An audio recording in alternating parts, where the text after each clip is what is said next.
इंसानों और नर्क के बीच एक जगह है जिसे ली वर्ल्ड कहा जाता है। वहां पर रहते हैं बेहद खतरनाक नर्क के दानव। इनके पास इतनी जबरदस्त ताकत होती है कि ये सीधे आत्माओं को ही खा जाते हैं। इसलिए इन्हें लोग सोल ईटर कहते हैं। जिसकी आत्मा इनके हाथ लग जाए उसका बचना नामुमकिन है। असल में ये सब दानव पहले से ही नर्क में कैद थे, लेकिन एक लोभी चोर ने 2 पवित्र किताबें चुरा ली और उसी गलती ने इन दानवों को आजाद कर दिया। चोर का मकसद था नर्क का दरवाजा पूरी तरह खोलकर अमर होना, लेकिन उसने इस ताकत की कीमत को कम समझ लिया। दरवाजा खुलने से पहले ही उसका शरीर राख हो गया और आत्मा हमेशा के लिए ली वर्ल्ड में फंस गई। वो यही नहीं रुका, उसने एक इंसान को मरने से पहले पकड़कर उसे वफादार डेथ सोल्जर बना डाला और ब्लड गेट के जरिए उसे इंसानी दुनिया में भेजा ताकि वह उसके लिए बलिदान पूरा कर सके। उसी वक्त धरती की रखवाली कर रहे एक संत को गड़बड़ी का एहसास होता है और वह किसी ऐसे इंसान की तलाश में निकल पड़ता है जो सब कुछ रोक सके। इधर जैक अपने परिवार के साथ मॉल में घूम रहा था, तभी वहां पहुंचता है वो डेथ सोल्जर कार्ल, जिसे जिंदा रहने के लिए ढेर सारा खून चाहिए था। इसलिए उसने मॉल में ही कत्लेआम शुरू कर दिया।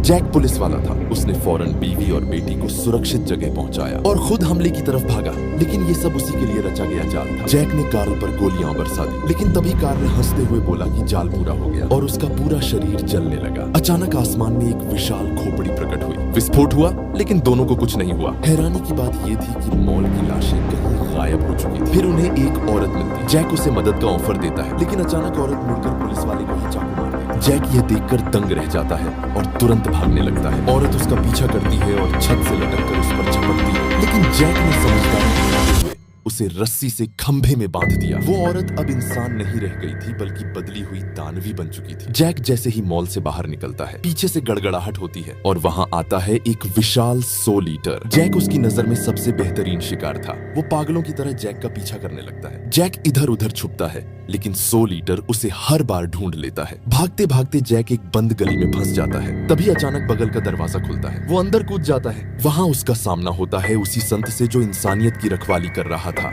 संत उसे सच बताता है, जैक पहले ही मर चुका है। वो मॉल वाले धमाके में मारा गया था। अब उसकी आत्मा ली वर्ल्ड में फंसी है। जैक टूट जाता है। अगर वो मर गया तो उसकी पत्नी और बेटी का क्या होगा? क्योंकि जैक के खून से नर्क का दरवाजा खोला जा सकता है। संत उसे बताता है कि कार्ल ने उसे इसलिए मारा था और यही कारण है कि जैक उनकी साजिश का हिस्सा बना। फिर पता चलता है कि जैक का बाप विलियम वही चोर था जिसने पवित्र किताबें चुराई थी। यानी जैक का खून ही दरवाजा खोल भी सकता है और बंद भी कर सकता है। संत उससे वादा करता है कि अगर वह नर्क का दरवाजा बंद करने में मदद करेगा तो वो उसकी पत्नी और बेटी को ढूंढ देगा। दोनों रास्ते पर निकलते हैं। तभी एक औरत को सोल ईटर्स घेर लेते हैं। जैक पुलिस वाला था, इसलिए मदद करने भाग जाता है। खतरा और बढ़ जाता है, लेकिन वो उन्हें हरा देता है। वो औरत वही निकलती है जिसे कार्ल ने मॉल में मारा था, लेकिन तभी वही विशाल सोल ईटर फिर प्रकट होता है। वो औरत को पकड़कर पहले उसका दिमाग